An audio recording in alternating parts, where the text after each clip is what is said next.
Okay. So we'll get started again for this session.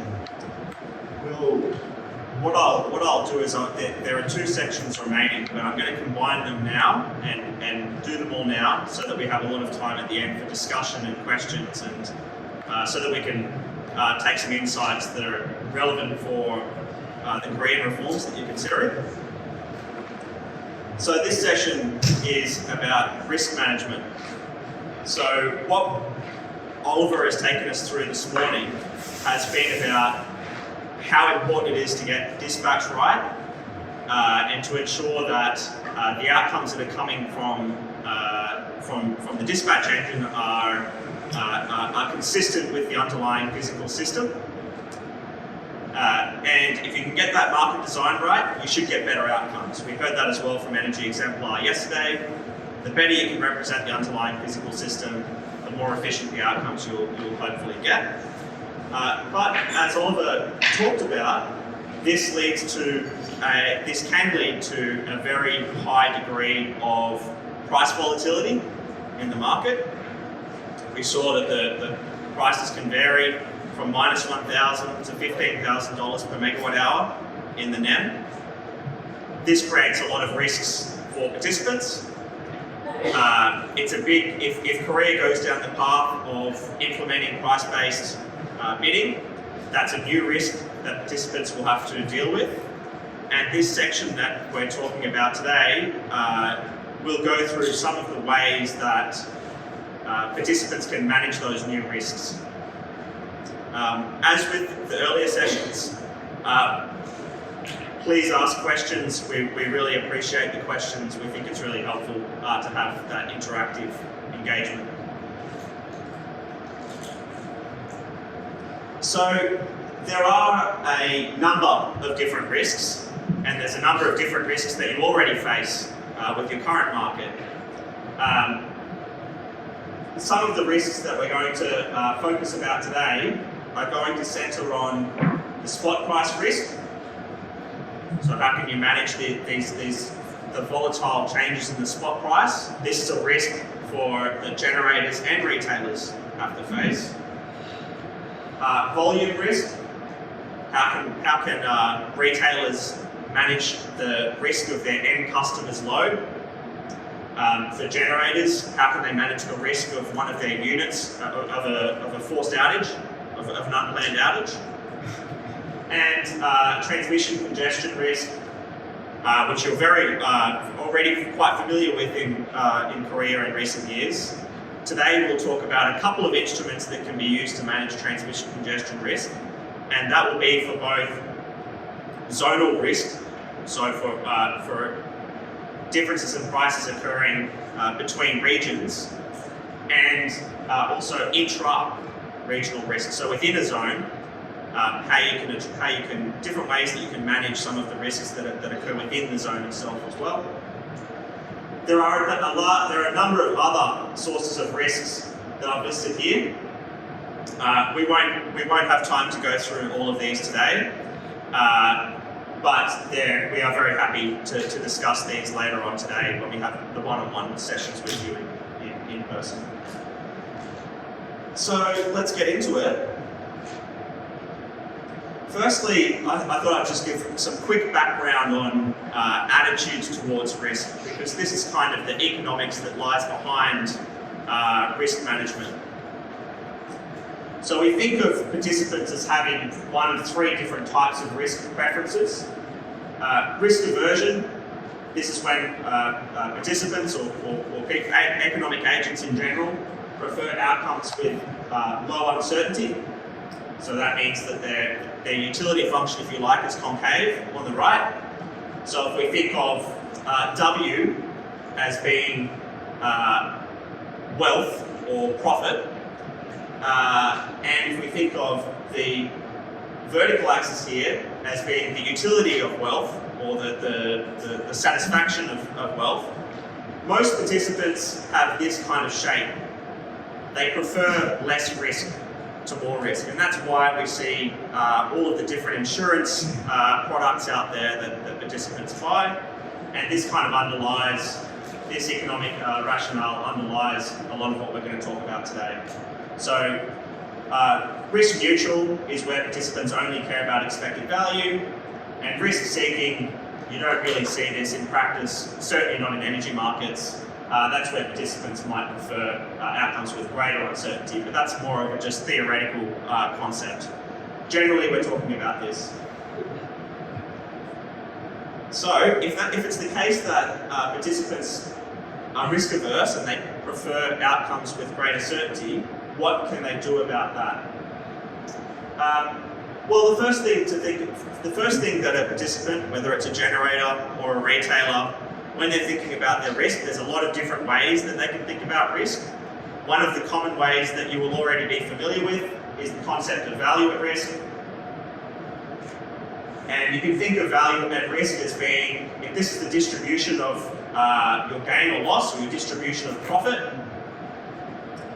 and loss, then what you might say is, what is, with a certain percentage, what is the maximum loss that we're willing to tolerate with that level of confidence? So that's one way that participants may think about risk. So how much could be lost under the worst 5% of outcomes? A retailer can manage this, and a generator can manage this by using risk products. So how do they do it? Risk management is quite complex. There's a lot of different elements to it. It's going to involve, for a retailer, forecasting load for their customers. It's going to involve forecasting spot prices and contract prices. And it will involve, in general, simulating different outcomes across the market using some Monte Carlo methods or other methods for looking at different outcomes that might occur, which we heard a bit about from Energy Exemplar yesterday. So, accurate load forecasting is very important for retailers as they're managing their volume risk. So, if a retailer is going to manage their exposure to spot prices, remember spot prices can vary very significantly, they need to have an idea of what the future load shape of their customers is likely to be. So, as you know in Korea, as with the NEM, customer load can vary very significantly due to a number of factors. One of the big factors is temperature. Your heating and your cooling load can drive very large changes in demand. On the right, we have a particular week in South Australia, and you can see that the difference between Monday and Friday in South Australia in this week was quite significant. So temperature is a big one. In Australia, and increasingly in Korea, rooftop generation, which is behind the meter, can also introduce a degree of uncertainty. And another concern for retailers is customer churn. So retailers in general won't be too worried about their mass market customers. They're not, in the NEM, you have retail competition, so customers can choose their retailer and they move from one retailer to another. But with your small customers, generally if you lose some customers, you gain some other customers, it's not a large source of risk, at least not for large retailers. For small retailers, it may be still a bit of a risk.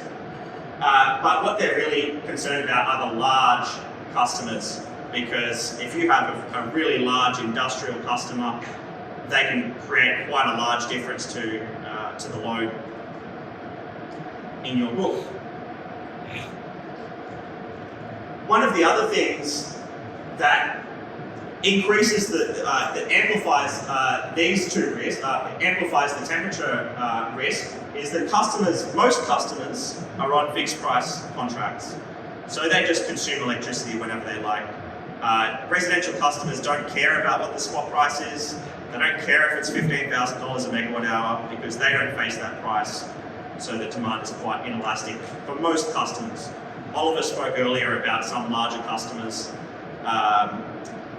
Oliver spoke earlier about some large customers that are that do schedule their demand, but most demand is fairly inelastic. I know. I'm also one of those customers who's spot exposed. Oliver's on a spot price pass-through tariff for his residential load, which is very unusual. You can do it in Australia if you like, but most people would recommend against it. So what are the different hedging approaches that can be used to manage price risk? So there's a number of different approaches, and today we're going to talk about these three different ways of managing price risk. So if you, as you go down your path and you're considering different reforms in your market, these are the different things that you'll need to think about, and participants will need to get used to doing in the market. So the first one, financial contracts. So these are contracts that are written against the spot price. They don't have any physical, as we spoke about earlier, they do not have any physical requirement, but financial contracts will create the right incentives for participants to behave the way that we want them to behave. These contracts can either be exchange traded. So this diagram on the right is just a screenshot from our exchange. It's got different contracts here that we'll talk about. All of these contracts are all standardized. The price is very transparent. Everyone knows exactly what the product means, and everyone can see the price every day. Or OTC. And OTC products are bilaterally negotiated, so typically between a generator and a retailer. They will form their own contract over the counter, OTC, and that contract may be the same as an exchange traded contract, or it may have bespoke specific terms that are suitable to the two participants.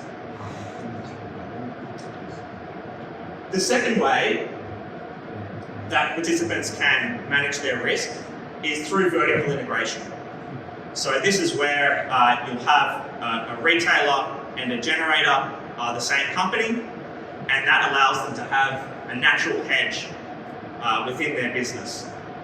So this has become, this very early on in our restructuring process in the NEM, when we split up generation, transmission, distribution, retail, very quickly the retailers combined with the generators.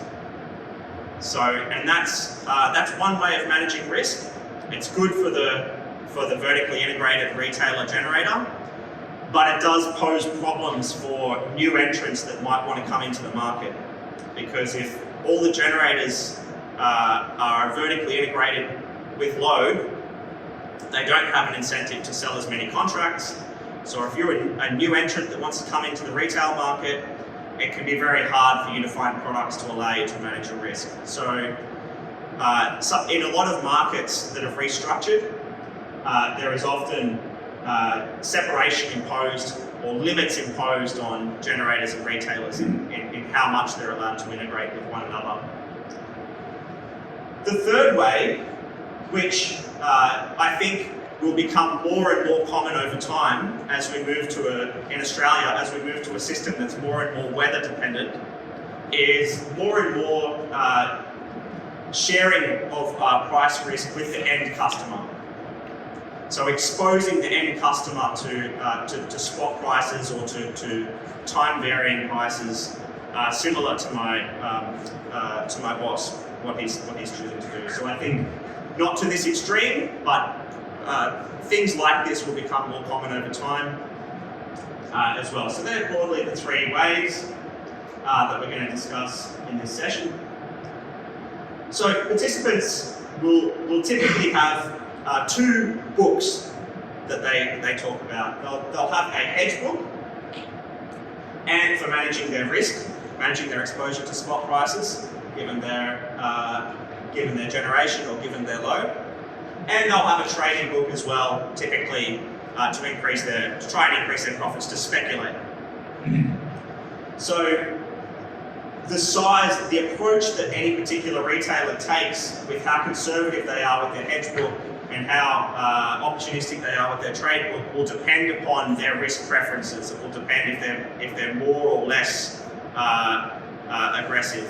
What we have seen recently in the NEM is there were some retailers, mostly small, all very small retailers, that did not hedge properly in the market because they thought it would be cheaper to remain exposed to the spot market. When gas prices went up, they didn't have enough contracts and they went bankrupt, they failed. So you do see different approaches to risk in the market. So what are the different types of contracts that we can talk about? There's a lot of different contracts. Let's keep, today we'll keep it quite simple and just talk about swaps and caps. These are two of the most commonly traded products in our market, and we'll go through them today. 그 슬라이드에 1번 말씀드렸는데 1번은 우리나라의 어떤 것 같아요? previous slide. previous one. 시간 제약 때문에 오래 설명은 안 드릴 거고요. exchange. 예. 우선은 리스크에 대해서는 선호하는 사람, 회피하는 사람인데 전력시장은 주로 회피하는 사람들의 모임이라고 간주를 하고요. 그 다음에 리스크 매니지먼트의 가장 기본은 내 포지셔닝 리포트입니다. 그래서 어저께 나왔던 몬테카를로라는 것이 있는데 그걸 통해서 뭐냐면 각각의 스팟 프라이스에 대해서 샘플링을 100개라 1000개라 그래갖고 이터레이션을 돌리면은 100개에서 1000개가 찍힙니다. 100개에서 1000개가 찍히면은 걔가 보통 표준문포를 그려요. 그래서 표준문포를 그려서 평균적으로 어느 정도 이 정도가 될 것 같은 확률이 많은데 이쪽은 돈을 딸 확률이고 이쪽은 돈을 잃을 확률입니다. 돈을 잃을 확률이 5%에 대해서 익스포즈 되는 게 두려운 게 전력시장의 플레이가 돼요. 그래서 이게 만약에 표준문포가 이렇게 되잖아요. 그러면 이쪽에 돈 잃을 확률이 많아집니다. 그래서 어떻게 하면 표준문포를 이렇게 킥을 세울 거냐, 그래서 내 기대치로 내가 가까워지게 만들 것이냐가 리스크 매니지먼트의 핵심입니다. 그래서 어떻게 표준문포를 이렇게 세울 거냐에 있어서는 여러 가지 방법이 있는데 리테일러하고 제너레이션을 갖다가 내추럴 hedging이라고 하는데 그걸 같은 회사로 만든다라든가 아까 리테일러 얘기했었는데 우리나라는 하나밖에 없죠, 리테일러가. 근데 호주는 여러 개가 있으니까 만약에 내가 GS 칼텍스 고객을 내가 갖고 있었는데 딴 리테일러한테 뺏겼다. 그럼 베이스로드 이만큼이 딸라간 겁니다. 그렇게 되면 내 리스크가 많아지는 거예요. 베이스로드가 있으면 훨씬 편안한데. 그래서 결국은 내 각각의 리테일러가 내 디맨드들을 베이스서부터 미드메이드부터 피크까지 어떻게 쌓아 올릴 거냐를 만들어내는 것도 하나의 전략입니다. 그다음에 또 한 가지는 여기서 설명되는 거는 뭐냐면 초기에는 다 OTC밖에 있을 수가 없어요. 왜냐하면 표준화된 계약이 아직 형성이 안 되었기 때문에 처음에는 다 서로 카운터파티들이 만나서 전화로 컨트랙을 맺는 물량과 가격을 결정을 하는데 그게 시간이 지나면은 이게 호주 거래소거든요. 우리나라 한국 거래소가 있고 한국 거래소의 수압, 캡, 프로덕트에 대해서 베이스로드 얼마짜리, 며칠 후에 거 이런 거에 대해 표준화가 되면은 그거에 대해서 상대방을 몰라도 됩니다. 모르는 상태에서 그냥 컨트랙이 맺어지는 그런 형태의 컨트랙이 되는 건데 컨트랙을 하는 이유는 아까도 말씀드렸지만 내 포지션 리포트에서 이렇게 퍼져 있는 걸 어떻게 내가 잃을 수 있는 확률을 줄여나가는 것이 리스크 매니지먼트 핵심이에요. 저기서 보면 exchange trade라는 게 뭐냐면 우리가 쇼핑하듯이 예를 들면 완전히 예를 들면 내일에 총 공급하는 물량이 100메가와트인데 그래서 우리나라 거래소처럼 그런 건 아니고 전력 거래소처럼 저희 가면 몇 시부터 몇 시까지 베이스로드를 500메가와트 판다라고 이렇게 계속 실시간으로 그러면 내가 기존에 계약했던 것보다 더 싸게 클릭을 해요. 그래가지고 포지션을 사고 기존에 비싸게 사면 팔고 이렇게 계속 포지션을 바꿔주는 게 전력 거래소의 역할인데 우리는 그런 거래소가 없죠. 그래서 그냥 SMP 하나만 딱 있고 걱정 물량도 그냥 거래소에 디스패치 오더만 있어요. 그런 게 없으니까 우리 뭐 한전 지금 하지 못하고 완전에서도 어디에 파는 가면 저 ASX예요. 그래서 저기에 물건을 올려놓으면 다른 누군가 리테일러가 클릭을 다 하면 그 계약은 ASX가 세트되거든요. 그래서 지금 상당히 우리 시장하고는 멀리 있다. 그런데 저게 선진국이나 저런 게 아니고 우리나라 오케이. Okay. So I'm going to use an example here to walk you through how these two common types of financial contracts work. And once you understand how these basic contracts work, the more complex contracts that you might have are essentially follow the same principle. So I think it's useful to slowly step through one of these examples together. So we know that spot prices can be very volatile and they can range between these prices. This is a really large risk. Imagine if you have a retailer with a 1,000 megawatt load. If they were exposed to the market price cap for 5 hours, then they have lost $77.5 million. That's a lot of money. So one of the questions that came up during the last session that was saying, doesn't price-based bidding lead to market power incentives and lead to opportunities for generators to push the price very high? Yes, it does. And the risk of that drives retailers to want to buy these types of products to manage this risk and to insulate themselves from this risk. So what we see is that retailers don't like high prices, but generators don't like low prices. So they naturally have opposite risks. So one of the products that we can talk about here is a swap that allows them to effectively, for a fixed volume, guarantee a price with one another. So this is an idea of a swap contract. So what does it allow retailers and generators to do? The strike price of this contract will be the price at which the retailer, which wants to avoid high prices, and the generator, who wants to avoid low prices, to agree that it's best for both parties.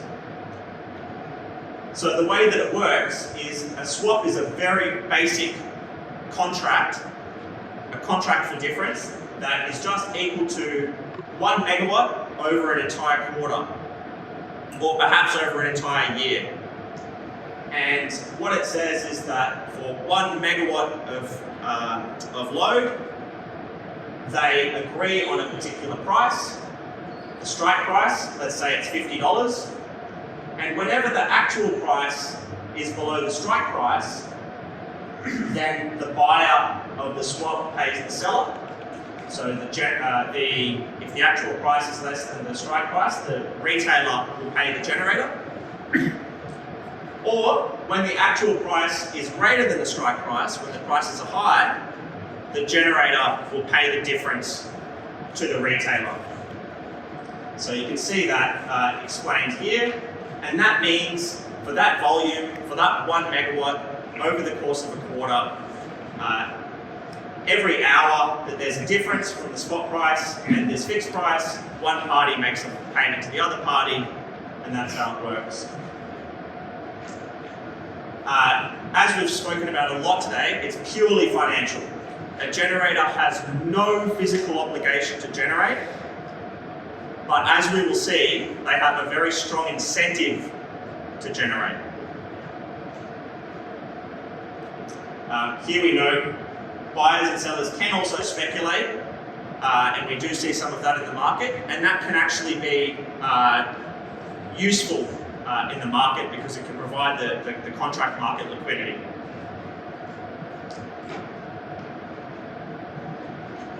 So let's step through how the payments work. From a seller's perspective, their cash flow under the swap for each megawatt per hour is the strike price of the contract minus the RRP, minus the regional price, minus the spot price. So you can see whenever the price is below, the seller of the contract will pay the buyer, and vice versa, as you see here. Obviously, for the buyer of the swap, the cash flows are the opposite.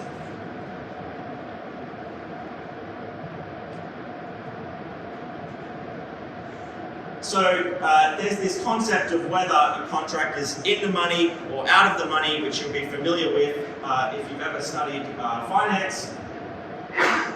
So if a contract is out of money for the seller, then at that point in time, say at the end of the quarter, when the quarter is finished and it comes time to settle the contract, if the contract is out of the money, the seller will make a net payment to the buyer.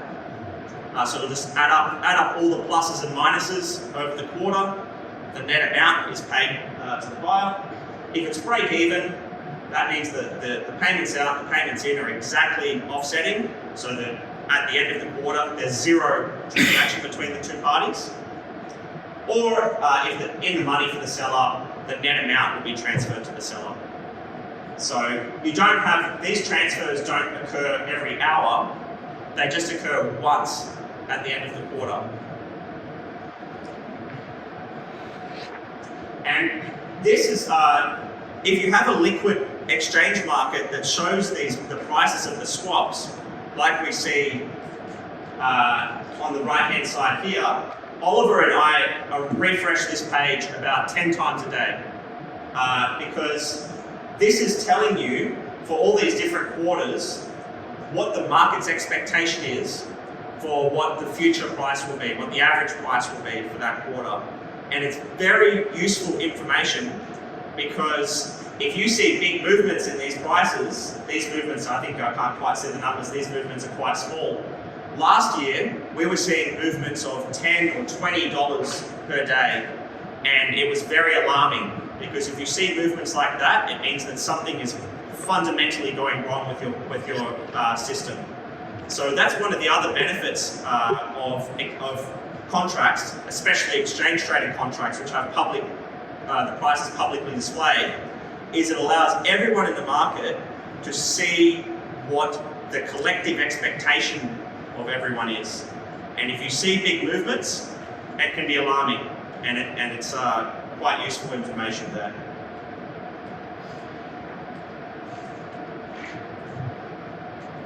So let's step through the incentives of a generator. So this is an important concept to understand if you move to a price-based bidding world where you'll have more volatile prices. It's very important to understand the incentives created by contracting. We spent a lot of time this morning talking about dispatch and how dispatch works.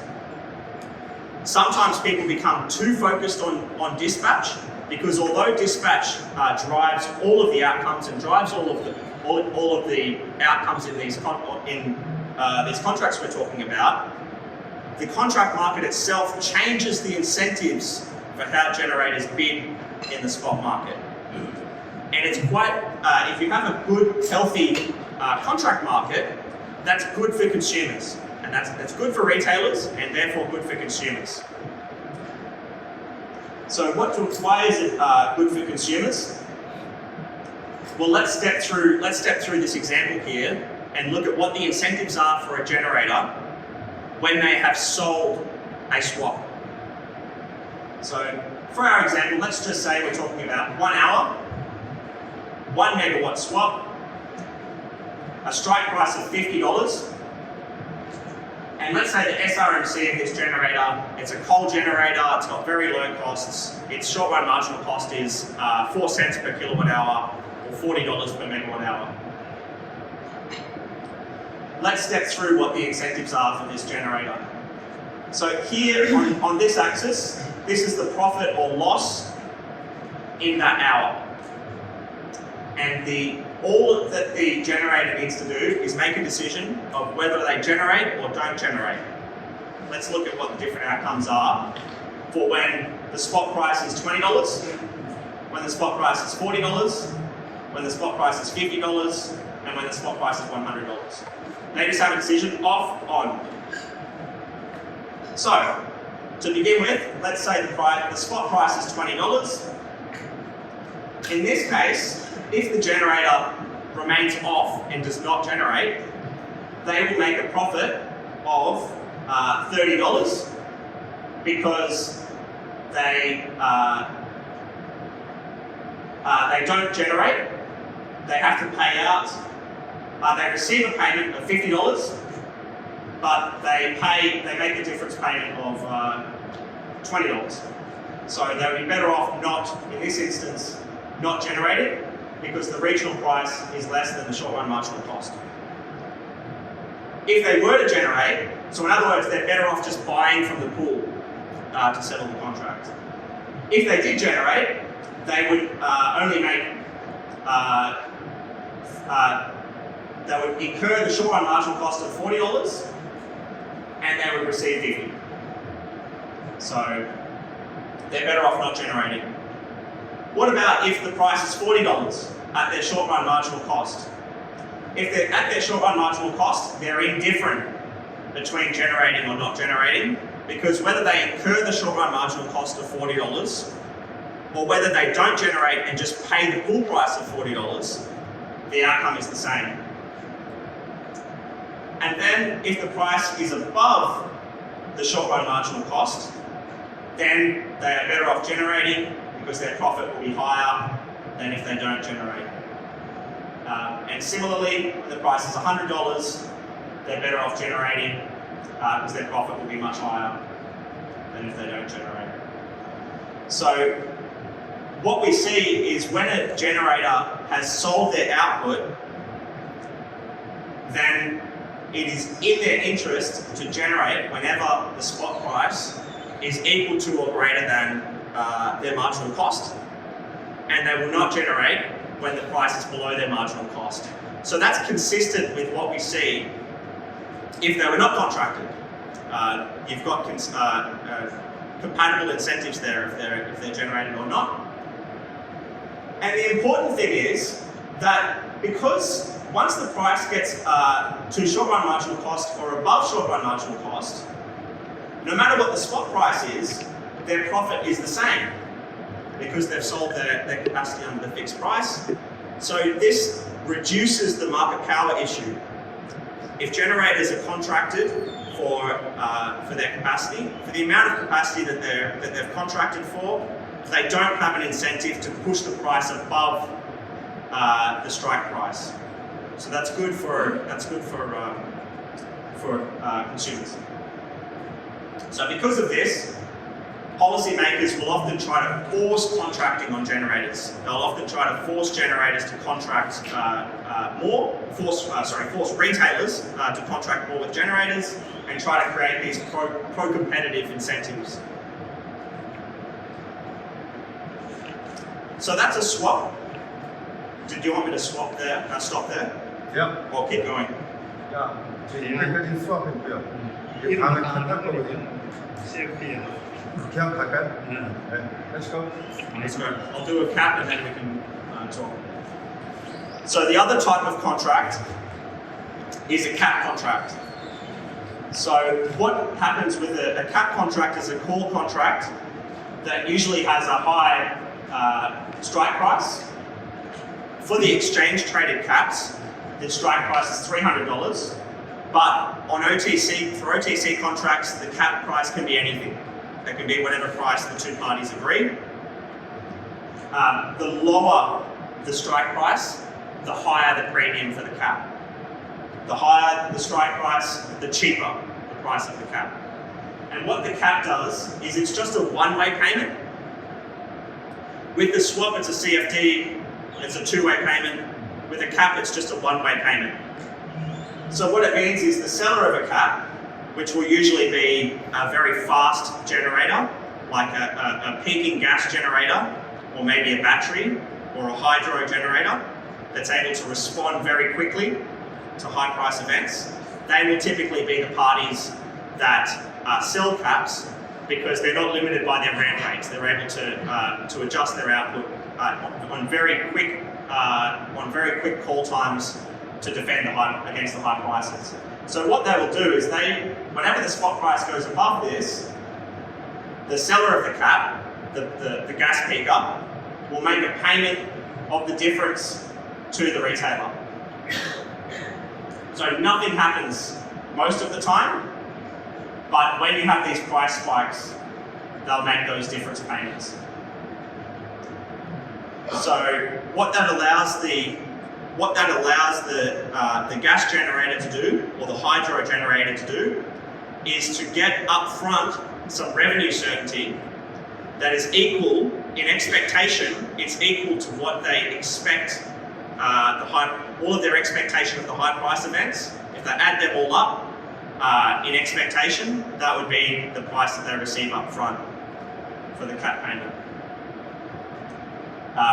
It's very important that the generator is able to generate when the price goes above the strike price, because if they don't generate, then they can lose a lot of money really quickly. So caps create a strong incentive for these generators to be available when the system requires it. So here's just another example of the payments that we see under a cap contract. You can see that it's just a one-way payment from the generator to the retailer to the counterparty of the contract. If you want to think about it mathematically, this is the payoff from the seller's perspective. So, yeah. Again, has nothing to do with physical generation. The generator is not required to generate when the prices go high, but they will make sure, to the extent that they can, they'll make sure they have the fuel, they'll make sure they have the workforce, they make sure that they have their plant ready to go during periods where high prices are likely.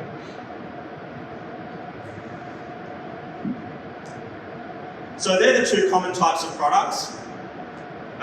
If you understand them, you can understand any other type of product that's written against the swap price. Retailers will use a combination of these products to build their hedge book. They'll use a combination of caps, a combination of swaps, and some other products here, which are the same as a swap but only apply during certain hours. And they'll build up a portfolio of contracts that, based on their load, their expected load, that gives them the level of risk that is consistent with their risk approach.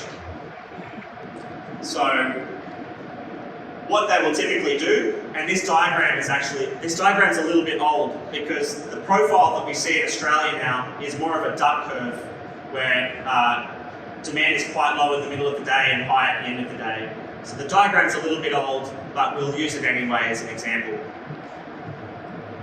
What the retailer will do is they'll say, this is my expected load for my customer. This is my customer's load on a low demand day. This is my expectation of the customer's load on a high demand day. What they would do is say, well, for 100 megawatts, this megawatt hours, so let's say it's megawatts. I will buy 100 megawatts of a baseload swap because that's going to cover that almost guaranteed load. Then they might buy a peak swap, which is exactly the same as the swap, but only applies during certain hours of the day.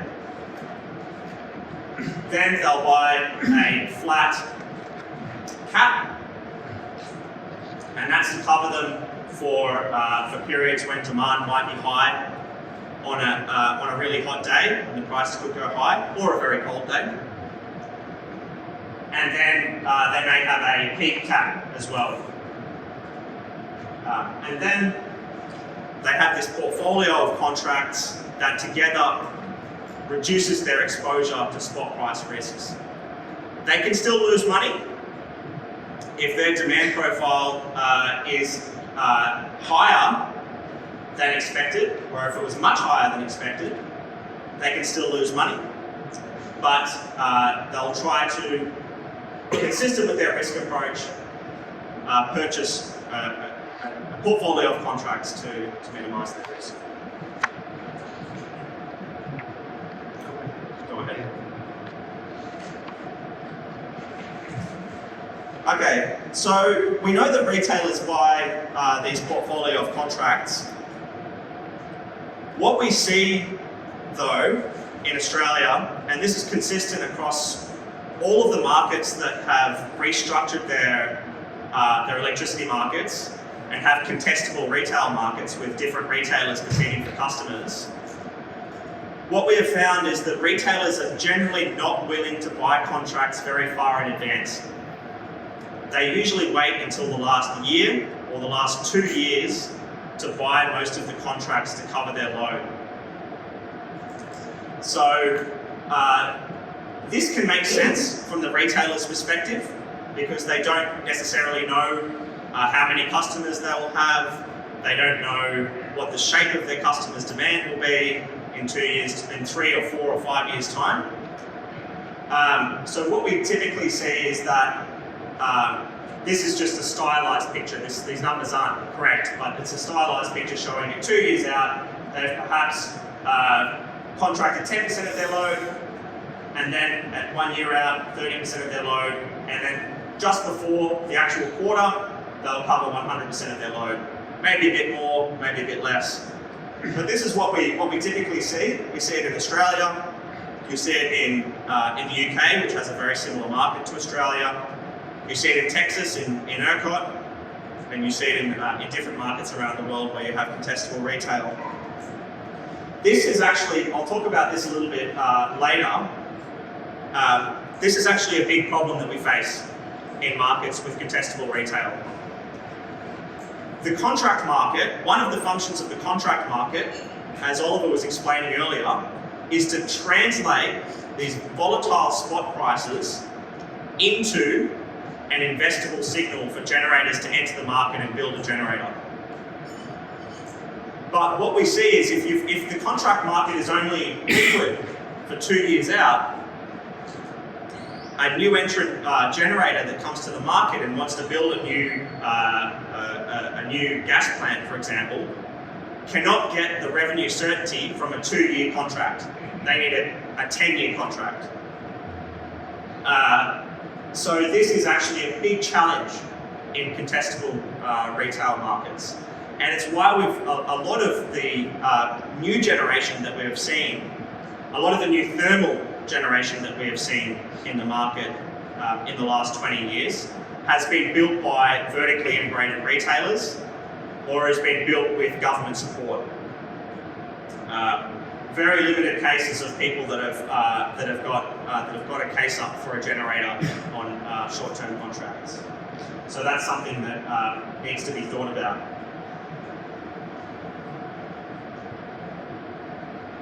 Probably, Ryan, worth mentioning that wasn't a problem when we had rising demand.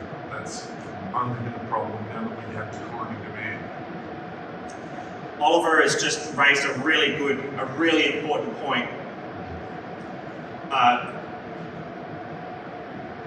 Over the last 20 years, as you saw early in our presentation, Australia's demand has been fairly flat.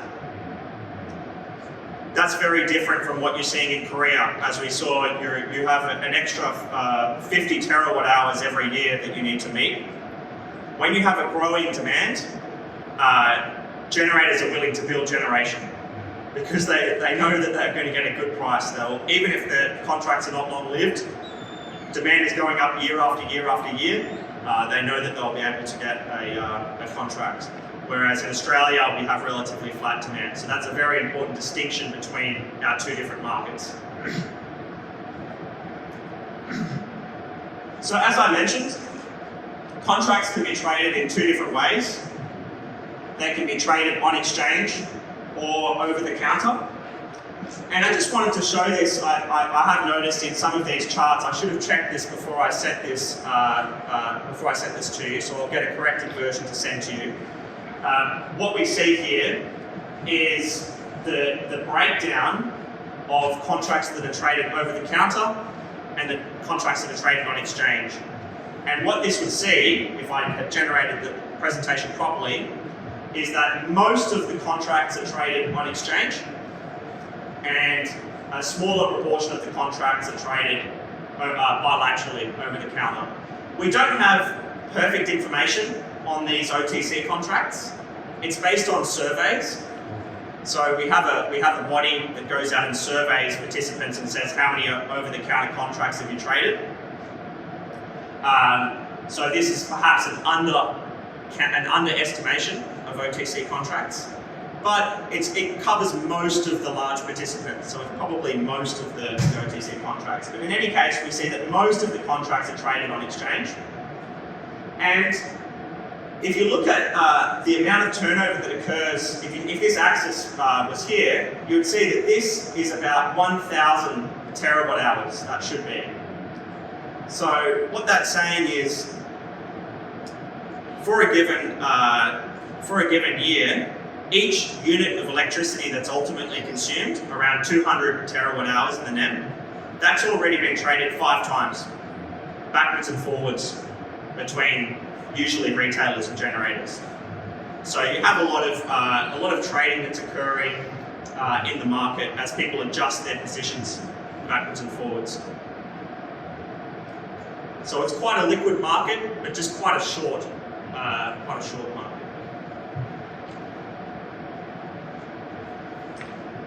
I think that some symbolizations.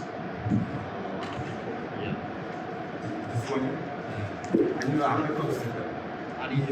요 전체가 우리 현자 시장하고 완전히 다르니까 예. 여기 파이낸셜 마켓이기는 하지만 ASX를 통해서 하는 계약이 주종이고 OTC 그냥 발전회사가 저쪽에 리테일러 만나가지고 그냥 손으로 이렇게 이제 계약하는 부분을 OTC라고 그러는데 그 전체 계약이 전력거래소에서 현물에 거래되는 물량이 리퀴디티가 한 5배 정도 되거든요.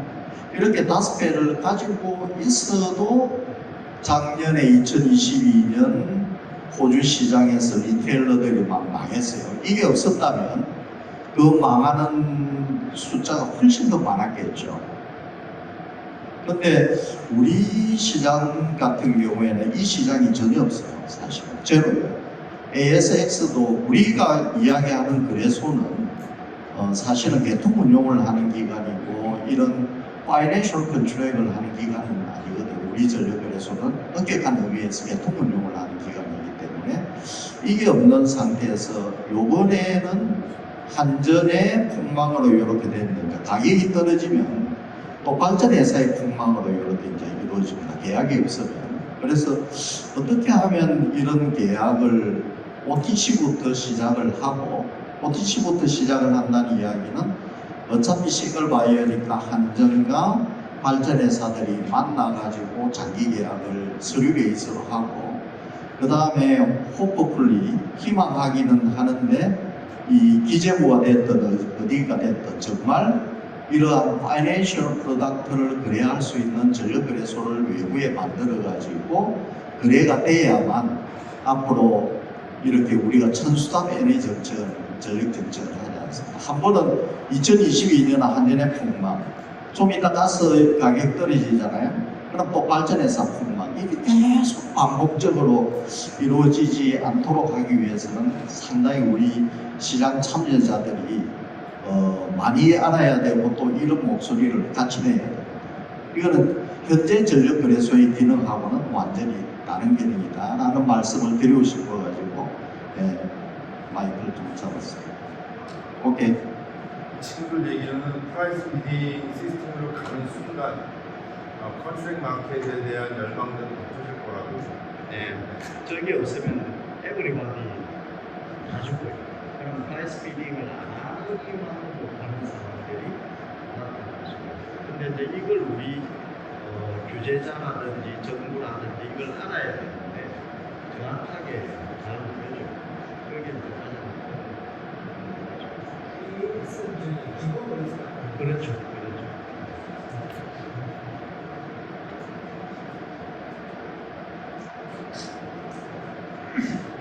So one of the considerations that a generator needs to make when they're selling contracts is the probability that their plant will be out, either from a forced outage that they weren't planning, or during a period of maintenance that they need to take every year. So this is a very important consideration, is how many contracts they sell of their capacity. Generators generally, just like retailers, they're risk averse. They prefer to have a certain payment to an uncertain payment, but they don't want to sell all of their capacity under a contract, because if one or more of their units are out, then they are unable to defend the contract and they have to make the payment anyway. It doesn't matter if the generator is out, it doesn't matter if a transmission line falls and they can't get their generation into the market. No matter what, they have to make the financial payment. So what they will typically do is that they will sell contracts that are better suited to their technical characteristics. So your base load generators will sell swaps, so coal generators will typically sell their capacity under swaps.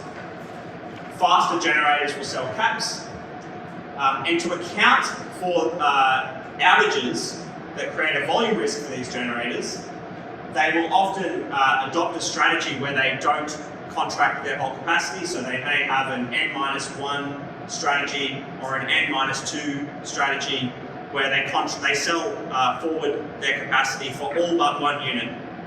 And that significantly reduces the risk of not being able to defend their contracts.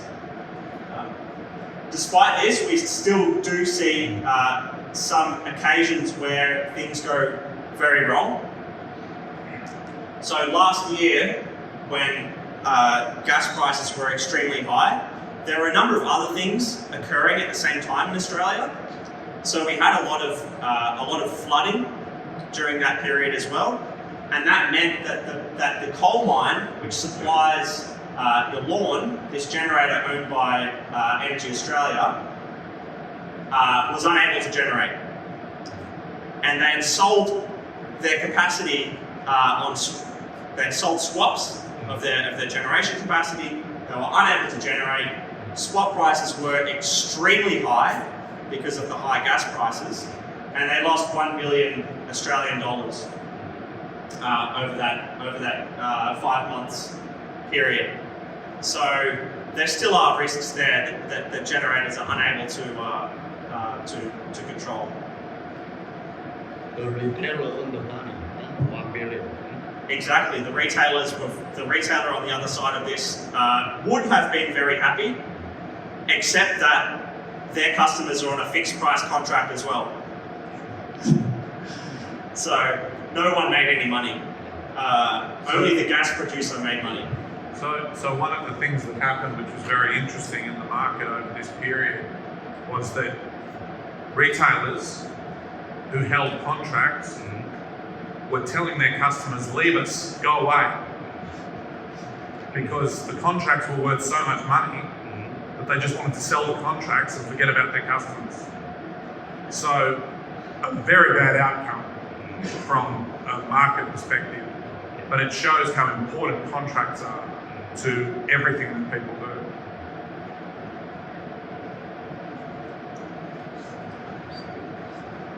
Okay, so having spoken about contracts, we'll talk about vertical integration.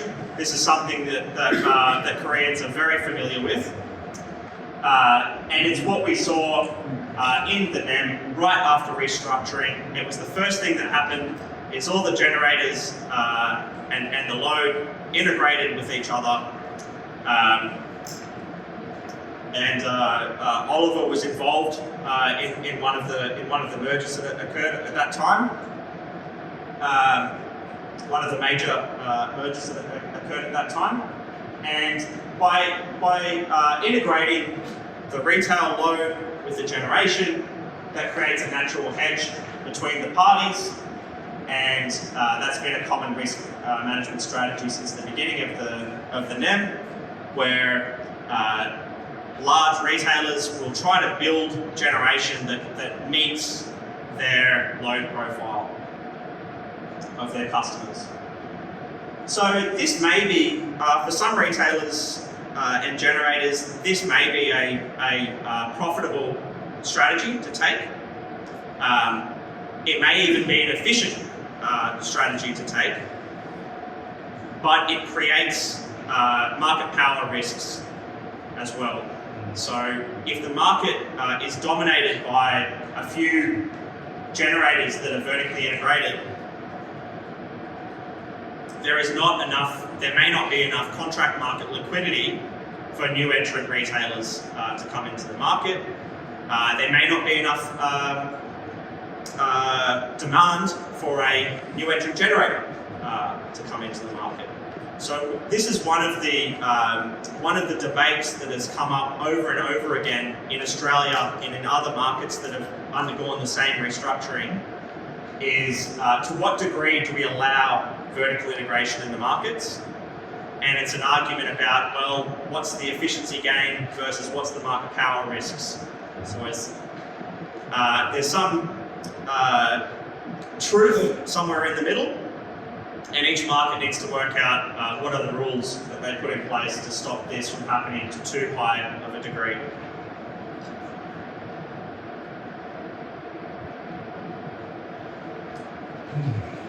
There are some other products to manage risks, and I won't go into a lot of detail about this because we want to spend time talking together. But we also have PPAs. I think you all know what a PPA is, so I won't explain that. Fuel contracts, you all know what fuel contracts are, that you have to do them in your market as well. And if you don't buy enough fuel contracts, then you can get exposed to very, very high gas spot prices, which is not desirable. The two types of products that I did just want to briefly mention for you today, because I think that they are very important for you as you consider different market reforms, as you move into more pricing zones potentially. These two transmission congestion risk management products. I'm going to step through them now. I've also mentioned here, I won't spend any time on it, but there are other products that you can use to manage weather risk.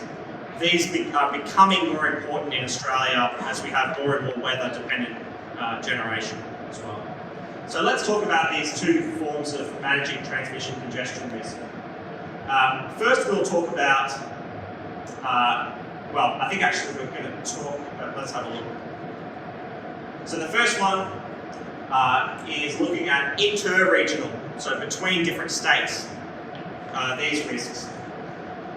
So why is this important? It's important because if you are moving to a market where you have multiple pricing zones, it will be more efficient. You will get more efficient outcomes and consumers will save money. But there are new risks that you need to manage. So what we've seen in the last 2 years in the NEM, in the Australian National Electricity Market, is if you don't have any congestion, then the prices are quite similar between the different states. There may be some other constraints that drive differences in prices, but for the most part, prices are quite similar. What we've seen in the last 2 years is a consistent divergence between what we call the northern regions of the NEM and the southern regions of the NEM. So you can think of the blue line as being New South Wales and Queensland, and the red lines are Victoria, South Australia and Tasmania. And what we see is there's a persistent $50 per megawatt hour, 5 cents per kilowatt hour difference in the wholesale price between these two regions. And the reason why this is occurring is largely because of the interconnector capacity between New South Wales and Victoria being limited. So what this leads to is price separation between New South Wales and Victoria. And that can create risks for participants, especially for vertically integrated participants that have generation in one state and load in the other state. So if Korea moves to having multiple pricing zones, this is something that you will need to work out how to address. And I'm going to show you a product that we use in Australia to manage this risk. So the product is called settlement residue auctions, which allows participants to purchase a share of interregional settlement residues that accumulate. And I'm going to step very carefully through an example so that it's nice and clear on how it works. But effectively, what the participants are trying to do is buy a share of this gap.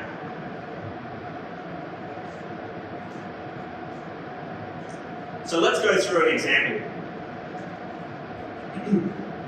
How does interregional settlement residue come about? How does it create it? And then how can it be allocated to participants to allow them to manage their risks? So let's create a very simple example. Here we've got an interconnector between New South Wales and Victoria. The interconnector has a capacity of 100 megawatts. Let's say there's no losses. In reality, losses make things more complicated, but let's say there are 0 losses. What we have is there's a generator in Victoria. This vertically integrated generator retailer has a generator in Victoria and a residential customer in New South Wales.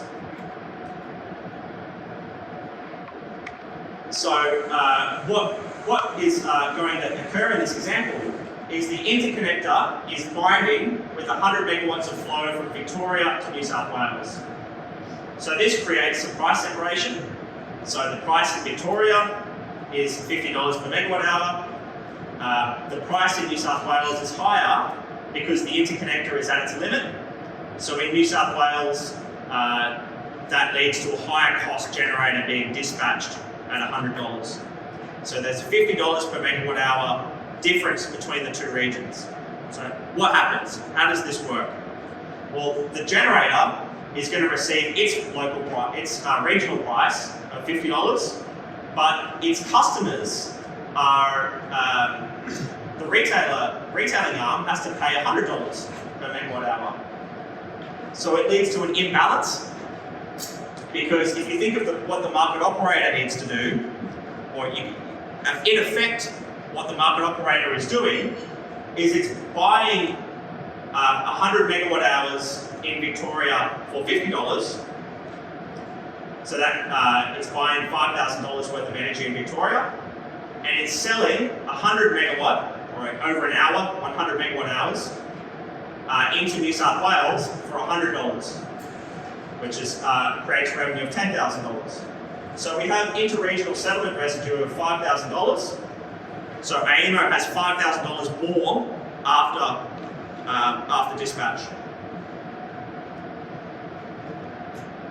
So what happens over a quarter is every time there are settlement residue, either in this direction or in the other direction, this accumulates, and you have a bunch of plus and minuses over a quarter.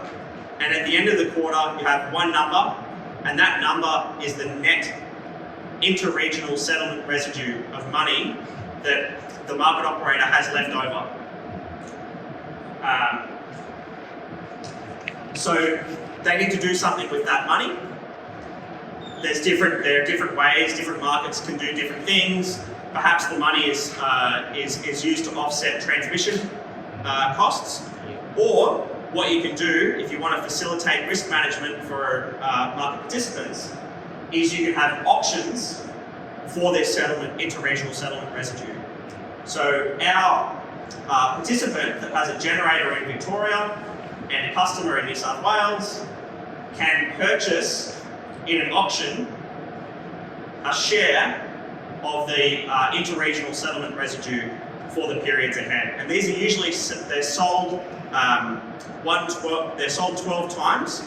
Each quarter they sell 1/12 of the percentage, and then at the end of the quarter, the settlement residue is paid out to participants in the proportion of their holdings from the auctions. So our agentator that has a coal generator in Victoria and load in New South Wales has bought from the auction, and they'll receive a percentage share of the difference, and that will allow them to manage the difference in the price between the two regions. So that's a product that you may consider implementing in Korea in the future at some point. For the transmission investment, transfer to the transmission owner. And the other way is that this one is very similar to the congestion revenue right Yes. of the California. That's right. That's right. And in this case, the auction revenue is used to offset transmission cost. Yeah. Okay. What about intra-regional risk management? So this is perhaps more relevant for the NEM than for Korea, because if Korea moves to having 5 or 6 pricing zones, that's enough pricing zones probably. That's probably enough pricing zones to manage most of the congestion. I'm not sure if that's true, but I imagine that that's true because it's quite a small meshed system. Whereas in Australia, as Oliver talked about, it's a very large stringy network. There's a lot of congestion everywhere. So, but to go through the example, the way that if you move to nodal pricing, you get more efficient outcomes, but you create risk for generators that can be managed through a product. So let me just step through an example for us here. And I'll start with the problem of zonal pricing when you have congestion. So if you move to a price-based bidding, then if you do not accurately reflect the physical nature of the system by having enough pricing zones, then there are perverse incentives for the generator. So let's have a look at an example so that we can go through this. So let's say that we've got generator A, B, and C, and we've got node 1 and node 2. And under zonal pricing, where you just have one price, the price is set at node 2. So node 2 is Sydney or Seoul, a large load centre. So what are the incentives under zonal pricing? Well, let's say that generator and this transmission line has a limit of 100 megawatts. Let's say demand is 200. So the dispatch engine is trying to find the least cost mix to meet 200 megawatts of load. Generator A has a short run marginal cost of $20. Generator B has a short run marginal cost of $10. What we should do, they both have a capacity of 100 megawatts, so the efficient outcome would be for generator B to be dispatched for 100 megawatts and for generator A to be not dispatched at all. That would be the efficient outcome. But what happens instead is that because these generators receive this price that's set at this node here, they have an incentive to bid at minus $1,000, both of them. And then the actual dispatch that occurs will just pro rata dispatch between these two generators based on their marginal loss factors. So let's just say that they have the same. So they both get dispatched for 50 megawatts.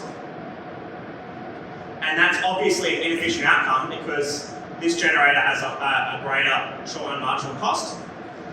But they both get dispatched for 50-50 and they receive $100. So this is not efficient.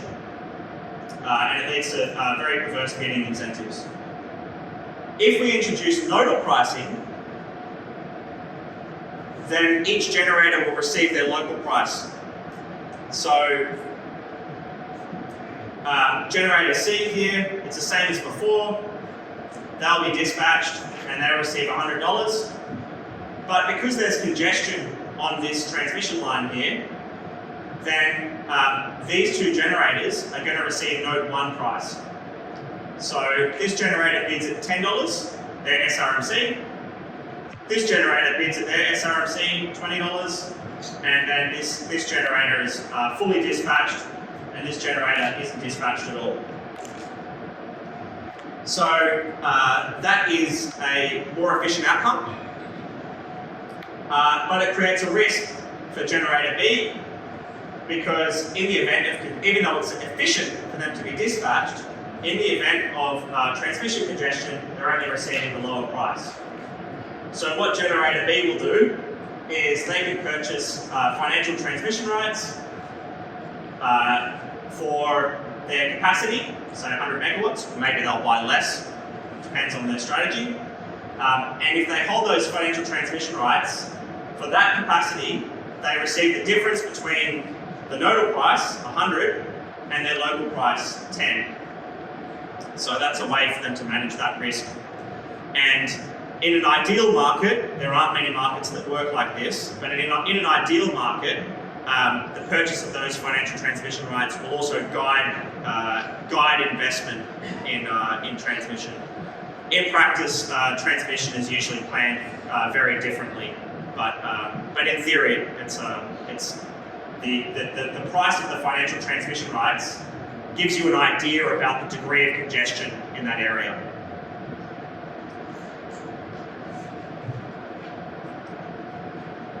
So that's all of the different risk management products we're talking about. Just quickly, I mentioned this before, but I want to mention this again because it's a really important concept to understand about the interaction between the contract market and the spot market. And that's the change in the bidding incentives that come about through contracting. So again, I should have checked this diagram. I'm sorry I didn't check this diagram. But here we would have the dollars per megawatt hour and profit here, spot price on the horizontal axis, and you see that once you get to the cap, the payoff to the generator is constant as the spot price increases. So it really incentivizes that generator to bid, to not push up the price. In practice, participants will have a proportion of their capacity available, so they may still push up the price, but it's on that much, not their full capacity. Another example that we face in the NEM, which is a big issue, is if you have poorly designed contracts, it can lead to bad bidding behaviour. So PPAs have become more sophisticated now, so it's not as much of a problem. But early on in the NEM, the PPAs that we used to build solar and particularly wind were just written as a fixed price, totally independent of the spot price. What that meant for the wind generator is they would just bid all of their capacity, all of their available capacity at minus $1,000 because they don't care what the effect on the price is. And what that meant is you often had periods where the price would go very negative. And it's the off-taker of the PPA that pays that has to make the difference payment. So over time, contracting has become more sophisticated because the off-takers of the PPAs have realised these risks, and this doesn't happen as much anymore. But it's a learning game. As you undertake, as new products come out, it takes time for participants to learn how to use them. So I talked a little bit about how retailers only contract out for 2 or 3 years for their load. There are a couple of reasons for this. One of the reasons is it's competitive. In a competitive retail market, if you over-contract, then another retailer can take your customers. They can under-hedge and take your customers. So that's one reason why retailers aren't willing to contract too far in advance. Another reason is that retailers do not value reliability as much as their customers do. Customers have a very high value on outages, a very high value of reliability. But if you are in a reliability, in a tight reliability scenario where there needs to be load shedding rotated around the network, that load shedding is effectively random from the perspective of the retailer. And if their customer is load shed, that's great for the retailer because they don't have to pay for that load.